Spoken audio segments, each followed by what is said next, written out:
என்ன சொல்றாரு?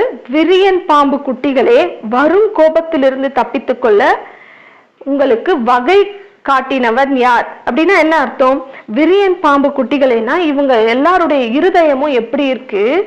விஷம் நிறைந்ததாய். விரியன் பாம்பு கொத்துனா எவ்வளவு விஷம் இருக்குமோ அந்த மாதிரியான விஷம் நிறைந்தவர்களா இவங்க இருக்கிறாங்க.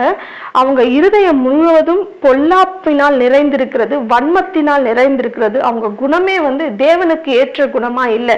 இவங்க எப்படி இருக்கிறாங்க? மாம்சத்தின் கிரியைகளை செய்கிறவர்களா இருக்கிறாங்க. இவங்களுக்குள்ள அந்த ஆவியின் கனி இல்லவே இல்லை.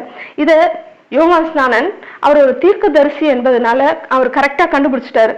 விரியன் பாம்பு குட்டிகளே, வரும் கோபத்திற்கு தப்பித்துக் கொள்ள உங்களுக்கு வழி காட்டினவன் யார்? அப்போ ஜலத்தினால ஞானஸ்தானம் எடுத்தா தேவனுடைய கோபத்திற்கு நாம தப்பித்து கொள்ளலாம் அப்படின்றதை இவங்க தெரிஞ்சிருக்கிறாங்க.